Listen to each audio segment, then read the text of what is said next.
All aboard! Ladies and gentlemen, boys and girls, football fans of all ages, I am Beast Mikey. You have now arrived at my train of thought.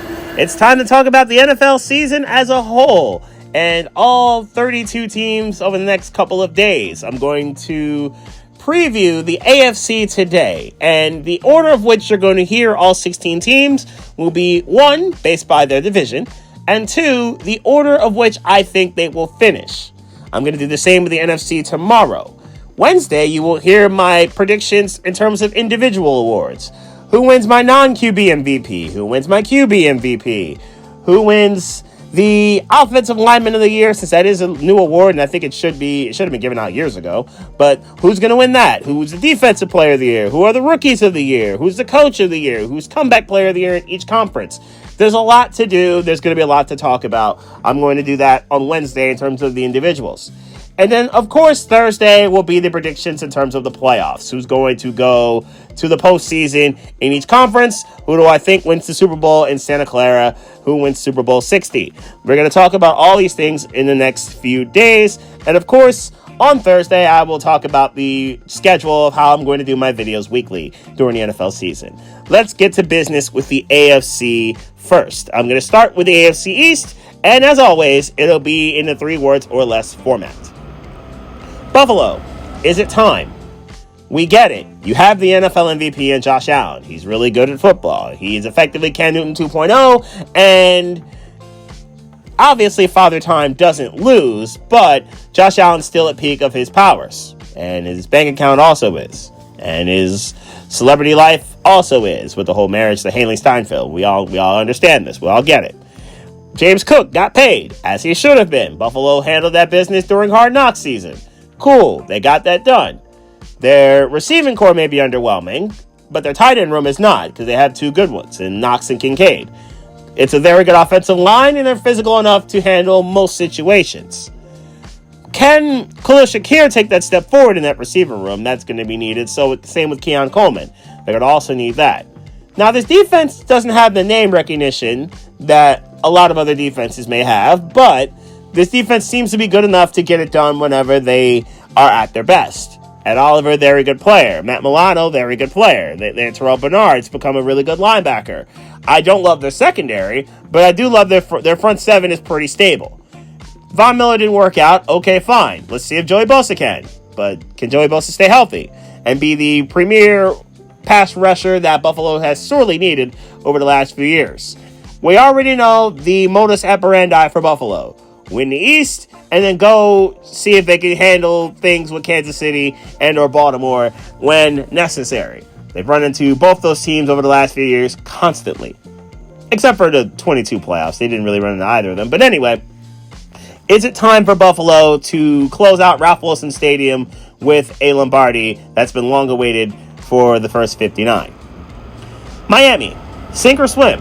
It's pretty simple here with the Dolphins. They are probably either going to crater and it's a wholesale purge coming, or they're going to actually make the most of this and do something and go forward with this current Dolphins core. There's also the alternative that Miami is 8-9 or 9-8, and then we'll see what they do playoff-wise if they are the better record. But let's talk about this Dolphins team. This is a really good front 7, and if healthy, they could be the best front 7 in football. They have a lot of pass rushing, with the likes of Chop Robinson being the young cub, as opposed to Jalen Phillips, also kind of sort of young cub, with Bradley Chubb and Matt Judon, who they added late in the offseason. Really good pass rushing group. I love the Kenneth Grant pick to pair up with Zach Sealer and be a destructive friend. Same with Jordan Phillips, who's not the veteran one, but this rookie one from Maryland looks like he could be a very good third defensive tackle. This looks like a legitimately good front 7. The secondary, bit of a problem. I don't think it's in the safety room. I do like the safeties. I like Melifonwu and I like Ashton Davis as the third safety. The Minkah Fitzpatrick trade, after getting a disgruntled Jalen Ramsey out of Miami, also a pretty solid move, as long as Minkah is anywhere close to what he's been for most of his career. Good move. The cornerback room is alarming, and it's arguably the worst in the league, and I'm not sure there's much of an argument. Unless Jack Jones wants to be what he was in Vegas with the Raiders and just take the ball from people every week, which was nice. But Short of that, this is a very concerning cornerback room. Can Storm Dump take steps forward? It's a shame Cater Kohu got hurt because Cater looked like he was going to be next up to try to take a step forward, but he got hurt, so we won't see it. Russell Douglas, how quickly can he fit the scheme that Anthony Weaver is going to bring? This is a very big year for the Dolphins. Either this will probably work out, or Miami's looking for a new coach, and to be honest, if Mike McDaniel gets fired, Anthony Weaver, I think, should just slide right in as the next head coach. New England, coaching quarterback. New England doesn't have this problem. Mike Vrabel is a legitimately good coach. I think he just worn out his welcome in Tennessee. I just think it was just time for separation. They just weren't going anywhere. So they had to do something different in Nashville. When it comes to New England, you got, obviously, the return of Mike Vrabel to the Hive in Foxborough, and honestly, I think Drake May is a very capable quarterback if you give him the weaponry. I don't think he has the weaponry, though. Therein lies the problem. Stephon Diggs, how much does he have left in his tank? We don't know. We will see. He's obviously coming off an ACL, but we will see how much he's got left in his tank. I do think this defense can be stable enough. Christian Gonzalez is an excellent corner. There's no doubting that. Christian Barmore, really good defensive tackle. They have some pieces. I just don't think they have enough pieces. They have the coaching, I think. They have a promising quarterback. I just don't know if they have enough outside of them. Some people are thinking they're a dark horse team to make a move. Is this offensive line good enough to keep Drake May upright? I have my doubts. And the New York Jets. Life after Aaron.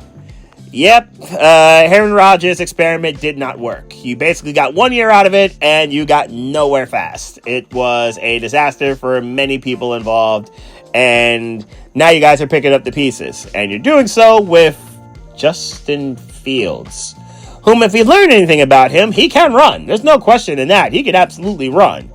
But can he throw? Usually that answer's no. And or to the other team. That's also usually how this goes in the NFL. Anyway, the Jets do have some talent. There's no question in that. Garrett Wilson's a really good receiver, and Breece Hall's a good running back that I don't think the Jets truly believe in, which is kind of concerning considering I think Breece Hall's a good running back. I do think Braden Allen is a solid complement to Breece Hall, though. And then there's the offensive line. Is it trustworthy? I like Olafasanu. I like Elijah Vera Tucker. I think getting Membao in the draft was a very good bookend to Fasanu, being on the opposite side of him. I think that's fine. Do you trust the guards? I don't know if I do. Except unless Vera Tucker is healthy, at which point, then maybe. But Vera Tucker doesn't stay healthy, so that could be a problem. The Jets' defense is good. It's no denying it. I think it's a little overhyped, but it's good. I think Sauce Gardner is a very good corner. Yes, despite the holdings and pass interferences that Sauce may get away with, he's a very good corner, and I think he will continue to be as such. He kind of had to be, considering what the Jets just paid him. Quentin Williams is excellent. There's no denying him. Jermaine Johnson, can he get back to full strength after the ACL? Will McDonald had a very quiet 10 sacks, and he was very impressive in his second year. Does he have another gear he could get to? That will be needed, and that will be necessary for this Jets team, I think, to really make somewhat of a move forward in the AFC East, because I don't think this offense is going to be good enough to do it. This defense is going to have to keep them in games. Aaron Glenn has proven himself to be a stable defensive coordinator. Now that it's his show, can he make moves forward for the New York Jets? If not, then they'll be last, and they'll be waiting for a quarterback with one of the top picks in the 26th NFL draft. Which, to be honest, seems like something that a lot of Jet fans kind of want. Now let's get to the AFC North. Baltimore. Clock's ticking. Okay, this has happened time after time after time again in the Lamar Jackson era. It feels like the last few years, the Ravens are the biggest opponent that they've had in the playoffs. Not the Chiefs, not the Bills, not the Bengals. The Ravens are their greatest enemy when it comes to their playoff games. They self-destruct, and they've self-destructed the last 2 years. To be honest, had they not turned over the ball against Kansas City or Buffalo in these last 2 years, maybe Baltimore is holding up a Lombardi or two. There's no other way to say it. They were the best team in the NFL in the 23 season and self-destructed. They had Buffalo dead to rights. They outplayed Buffalo for a lot of that game in the divisional round last year, and they self-destructed in so many different ways. Lamar Jackson is still excellent. So is Derrick Henry. These are two Hall of Famers. They're first ballot guys. Yes, Zay Flowers is a monster. Yes, they have very good offensive line play, and their defense is very stable. There's no frontline pass rushers, sure, but their defense is still very stable. They somehow stole Malachi Starks in the draft. I don't know how they keep getting away with this. They really are that Breaking Bad meme. They somehow got Jair Alexander. If he could be healthy, that would probably be nice. Same with Isaiah Likely. That would also be good in the tight end room. Baltimore somehow is able to keep coming back, and yet they keep stopping themselves from going any further. Is this the year they finally break through? This division, to be honest, I don't think it's as strong as it looks. Cincinnati. Great offense, but it feels like you're going to have to play the arena football style once again, because Trey Hendrickson aside, how many other people do you really trust on this defense? Not good. You got Hendrickson back. You only got him back for a year. And then he's going to cash in again next year. Probably somewhere else, as he should, because that would be smart of him. You have an excellent duo of receivers in Higgins and Chase. Both those dudes got paid, and they might have been better off trading Higgins, but they decided to pay Higgins and Chase simultaneously. Okay, cool. You still pay Joe Burrow, obviously, and it's going to be those three guys effectively making sure you win 35-31 pretty much every single game, while frustrating pretty much everyone, because we're all going to say the same thing around week 7 or 8 when the Bengals are teetering around 500. If only they had a defense, Cincinnati would be amongst the elites in the AFC, because Joe Burrow, and he still apparently gets a free pass because he beat Mahomes in the playoffs and is the only AFC quarterback to do it that's currently playing and not in a broadcasting booth. Yes, the Bengals are going to score. No, the Bengals aren't going to stop too many people. And somehow that may be enough for Cincinnati to steal a playoff spot. It almost was last year. If only they didn't lose to New England. That would have probably not been great. Pittsburgh. Mike Tomlin's record. Is it possible that this is the year that the Steelers are under 500? I would say yes. Why? There's reasons for this. Aaron Rodgers will probably be better now that he's out of New York, because people, once they escape the Jets, tend to do better. I kind of expect that. My problem is simple. How are you going to protect him? Do you trust that offensive line to somehow stay up, keep him upright and keep him vertical? The best of which was Jaden Daniels, who got hurt early in the season last year. He's no longer a Steeler. He's now in Miami. I need to see Fatanu and Frazier and company take some steps forward in this Steelers system on the offensive line. The 3 tight end set, this feels like they're going to have Freiermuth and Jonnu Smith and Darnell Washington on the field quite a bit, along with DK Metcalf, who is probably a better version of George Pickens and is also fully capable of crashing out against anybody, which is very likely. Okay, like I mentioned, you lose Minka Fitzpatrick. You do gain Jalen Ramsey. Now, Ramsey was not as elite as he was previously in 2024, but is still a very good corner. And I think it's going to help balance out the cornerback room pretty well, moving Joey Porter to CB2, where I think he fits better. How much does Ramsey have left in the tank, and do you trust the safety room behind those guys? Something that we need to know. We also need to know how much left at peak of powers does TJ Watt and Alex Highsmith and Cam Hayward, who has held out a lot of camp, how much do they have left in the tank at peak of powers? We've seen what the Steelers defense could be. They can be dominant. They can take the ball from you. They can make big plays, and TJ Watt can go into God mode at any given moment. And I guess the question will be, how much of that God mode do they have left? They've kind of cratered down the stretch the last couple of years. We saw them kind of lie down and die towards the end of the season when competition got better and then their defense just couldn't hold it anymore. Russell Wilson wasn't even bad last year. It's just things just went really south once December started and they got bullied by the Eagles. Is this the year that Mike Tomlin's finally under 500? And if for some reason he is, and the Steelers for some reason move on from him, there's probably a half dozen teams that would immediately hire him and he wouldn't be out of a job for 24 hours. I am very sure of that. And Cleveland. Who's your quarterback? we know it's Flacco to start this season, but by the time we get to November 1st, will it still be Flacco? No, the Browns aren't going to be good. I think we all have come to grips with Cleveland being a terrible team this year, and we've all come to grips that the Browns are going to be at least somewhat exciting if Shedeur Sanders is on the field. They're going to be entertaining because Myles Garrett will do what he does. They're going to be somewhat interesting because can Jerry Jeudy do what he did last year when he finally had that breakout season, even though the quarterback's throwing to him can be there he hit, or there he miss, or there he feast, or there he famine. What will Cleveland be when we get to the midway point of this season? I think it's something that we need to understand. And if they are as bad as we think they can be, how high will they be drafting? And will they dare take a quarterback instead of Shedeur, instead of rocking with him or Dylan Gabriel for the 26th season?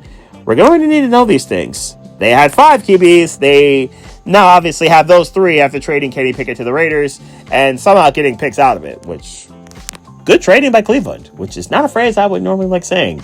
Deshaun Watson probably should just never play again, just keep collecting checks and keep it moving. I think that would be the best thing for all parties. Now let's get to the AFC South. Houston, perennial 4 seed.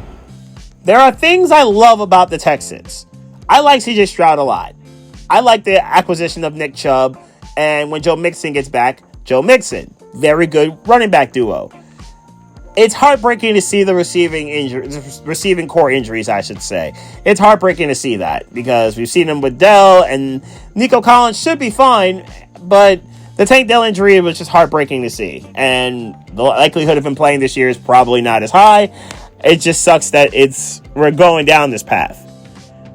I love this secondary. I think it's the best in football. They have 2 excellent corners in Lassiter and Stingley Jr. Their safety room is rock solid with the acquisition of Gardner Johnson. They look like they could stop anybody from catching the ball, and even if you're not able to catch it, it's probably because Daniel Hunter or Will Anderson are meeting you in the backfield with the football. They are excellent pass rushers after all. Houston's going to probably be your 4 seed. Or maybe higher if they sweep the division like they probably should, considering the rest of the AFC South really isn't very good at all. Other than that, there's not much else to say, Texans. You'll probably get to the divisional round, and then that's where your season will end, because that's where it always ends. Indianapolis.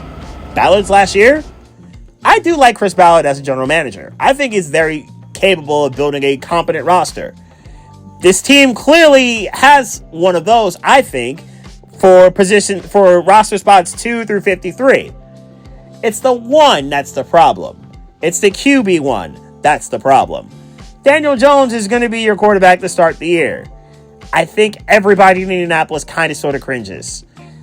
Sure, it's possible that he can be good on a stable organization. Indianapolis has been known to be somewhat stable. They've had their moments, rest in peace Jim Irsay, but they've had their moments where they haven't been stable. They can be with the rest of this roster. Jonathan Taylor's still really good. Quentin Nelson's going to the Hall of Fame, still really good. Losing Ryan Kelly's going to hurt. Excellent center. But they have a pretty decent roster around those guys. I don't love their receiving core as much. I think there are a lot of number 2s. Michael Pittman, low end 1. But there are a lot of number 2s there. Although Tyler Warren could be an absolute monster at tight end. Yes, there are pieces to like on this Colts defense. I like DeForest Buckner, obviously. He's a really good defensive tackle. He's always been. I love the move of getting Ward from the Niners. I thought that was a really good move in free agency. They needed the CB1. They got their CB1. Good move of getting Ward. But where's your pass rush? I need to see Letu take another step forward. And I need to see Kwity Paye do the same. Because both those guys are going to be vital for the Colts to do anything when it comes to getting home and causing any sort of mayhem for the quarterback. Can Indy pose any threat to Houston? Because, to be honest, I think they're the only team in this division that could pose a threat to the Texans. Jacksonville, potentially catastrophic trade. The good news is you got Travis Hunter. Hunter could be incredibly special on both sides of the ball. If he lives up to his own hype and the hype that he's been given, then he will instantly become CB1 and at wide receiver 2. Where, honestly, I think that's where he probably fits. Or wide receiver 3 if they can help it. I think he could be an excellent corner. I legitimately love his ball skills. I legitimately love his instincts as a cornerback. I think he could be a spectacular cornerback and in short order in the NFL. And I'm talking like year one kind of Derek Stingley or Sauce or PS2 type of corner instantly. I think he could be like that. I don't know about the receiver skills. Time will tell on that in terms of can he be what he was in Colorado level or anything close to it. But I think he can be an excellent corner pretty much right out the gate because of the instincts. I do wonder about Trevor Lawrence, obviously. Can he take some sort of step forward? I think he's going to have to for Jacksonville to do anything. Can he get back to anywhere close to what he was for the end of 22 and the start of 23 seasons? Can he do that? Brian Thomas, excellent year one. What does he do for an encore? We're going to need to see that. You have two really good pass rushers. There's no question in Walker and Allen, a.k.a. Hines Allen, I should say, to kind of differentiate between him and Josh Allen in Buffalo. But you have two really good pass rushers. Can the rest of the defense improve? Can the run defense do something? Jacksonville is an interesting spot. Yes, they have the QB of the present and future. We've established that. We've got the receiver of the future. They've established that. You got two potential cornerstones on defense, and then we'll see what Travis Hunter becomes. Okay, fine. What about the rest of you? Can the rest of this team take steps forward? What happens to Travis Etienne? Does he take a step forward? And does Jacksonville trust him enough to do it? Because that would probably be a question that needed to be answered. And almost immediately. And Tennessee, another tank year. We get it, Tennessee. This is not going to be good for you. This is going to be another brutal year. And I think everyone will basically allow you to tank in anonymity. I don't think anyone's going to really pay attention. I do want to see Cam Ward and what he could do. And what he can bring and what he can be. He looks fun to watch. He's always been entertaining and electrifying. I just don't know about the rest of you. I think that's going to be a little bit concerning. Sure, Tony Pollard may run for another 1,000 yards, and nobody will pay attention. Sure, Jeffrey Simmons might get 10 or 11 sacks, and again, nobody will pay attention. Because let's face it, Tennessee doesn't have a lot of headliners on this team. And I think that's a good thing for them. They can tank in silence. I don't think anybody's going to mind. I don't think anyone's going to worry about it. And that may be the best thing possible for a Titans team that is probably a good 2 or 3 years away based off what's on the roster currently in the NFL. And finally, the AFC West. Kansas City, delayed or done? This is about your dynasty now. You got 3 and 5 years. Yes, your dynasty is in place. There's no question in that. And then the Super Bowl happened. And it was an abrupt end to your quest of being a 3-time defending Super Bowl champion. It still seems kind of weird saying that. The Chiefs are not the reigning defending Super Bowl champions. Instead, you are hunting as opposed to being the hunted. Maybe you are still the hunted. In the AFC, at least you are. And with Kansas City, it obviously starts with Reed, Mahomes, and Kelsey. It starts with these 3 guys. It will always start with these 3 guys until Reed and Kelsey retire. How much does Travis Kelsey have left in the tank? We know. He got engaged to Taylor Swift. We all saw it. I think we're all very happy for them. I'm personally shocked that this relationship lasted as long as it did, but it lasted as long as it did. Cool. Fine. But will this be Travis Kelsey's last year on the football field? Will he go out with a bang and try to get title number 4 and basically say, all right, temporary setback?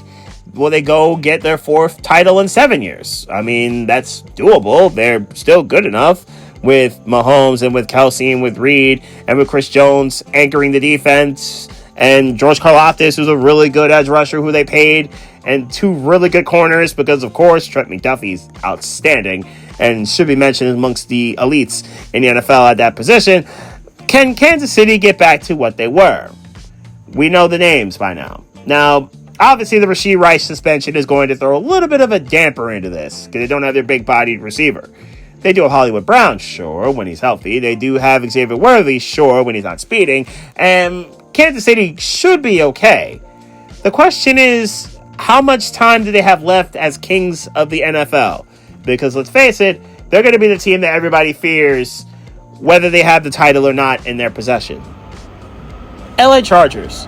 Done charging yet? The answer may be no. And the reason could be simple.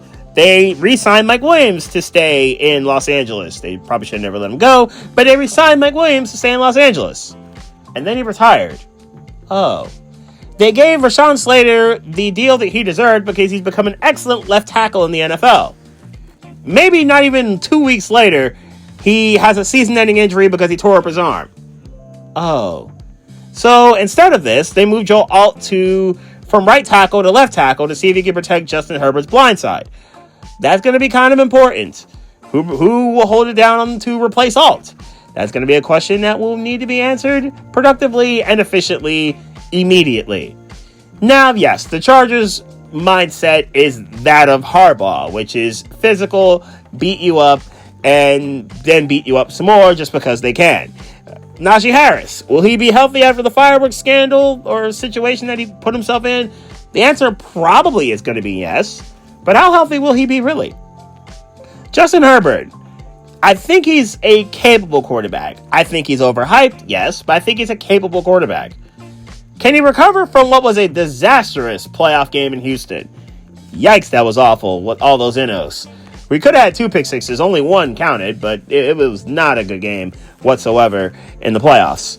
Do any of the Chargers receivers not named Keenan Allen, because they did bring him back, have hands? That means you, Quentin Johnston. We need you to have hands immediately. I do think the Chargers are a really good team. Khalil Mack leads the defense, of course, along with Derwin James, obviously. I think they're a really good team. Is it enough to break through and finally beat the Chiefs for the AFC West? Week 1 will tell us a lot about where the Chargers could go in that division. Potential challenger to the Chiefs' throne in the AFC West is Denver. Rocky Mountain Hope. They seem to have figured some things out. They already had a good defense. That defense turned potentially great at points last year. Pat Surtain earned Defensive Player of the Year. He was excellent. Zach Allen was a revelation signing. He was outstanding. Nick Bonino was incredible at different points. He was also a Defensive Player of the Year candidate at times with his play and his spectacular plays, for that matter. The Broncos have something, and they continue to add to it by getting Dre Greenlaw and Hufanga, who was hurt, but both those guys should be back healthy to start on the Bronco defense this year. Sean Payton knows what he's doing with Bo Nix, apparently, where Nix doesn't have to be spectacular, it just has to be stable. And with Denver's defense, that may be all you need. Get them 20 points, and the Broncos are probably going to win a handful of games this year. That running game does have to improve, though, and it needs to improve immediately.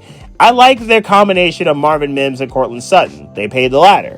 Sutton was worthy of a contract, and they finally took care of it. Good work. I do think Denver could use some help at tight end. They need some improvements there as well. We'll see what the Broncos do at that spot. But I do think Denver is on to something. Can they unseat the Chiefs? Can they beat Kansas City? They had them dead to rights once last year and got a free one last year from them as well. Can they unseat the Chiefs? And for that matter, can they deal with the Chargers? Because they really have not done well against Herbert in his career for the most part. And finally, the Raiders. Gene Bowers. You had a spectacular player in Brock Bowers last year for his rookie campaign. He immediately ran to the front of the line as the best tight end in football at different points this year and might legitimately be as such going forward. I think with Bauer's skill, he's going to be worthy of all of the hype that he has received. Yes, this means that other draft picks the Raiders have had have not worked out as well. I'm looking at you, Tyree Wilson. That should have been Jalen Carter, and you completely whiffed on that pick. Well, not picking Carter. Wilson there may be time for, but it's not looking great on his part. Max Crosby needs a destructive friend. We all thought it'd be Christian Wilkins. It was not Christian Wilkins, and he is no longer a Raider. That dead cat hip's going to hurt, though. We do need to see what the Raiders can do on defense to try to help Crosby out. He needs more destructive friends. Geno Smith and Pete Carroll should be somewhat stable for the offense. I do trust their acumen on that side of the ball. Getting Amari Cooper to be at least some sort of wide receiver one help should help in that regard and take some pressure off Bowers and Gene. Gene, as long as the offensive line is at least somewhat good, I think can be spectacular. A lot of people are thinking he could run away, no pun intended, with the Offensive Rookie of the Year. Can he, though? The offensive line is going to have to help him do that. This defense is still kind of rough to watch, and without that defense taking major steps forward outside of Crosby, they're probably going to be really, really bad and have a really, really high draft pick where they can get their QB in the future. Fortunately, this draft is good enough for such a thing. And with that, we've reached the end of this train of thought. with the AFC Preview. Again, the playoff predictions as a whole will come out on Thursday. Tomorrow, however, will be the NFC. And I'm going to go through the divisions in the same way that I did today. That means East, North, South, and West in that order. And it will obviously be the order of how I think they're going to finish. So, like I just said, NFC East, you're going to be the first stop of my next train of thought.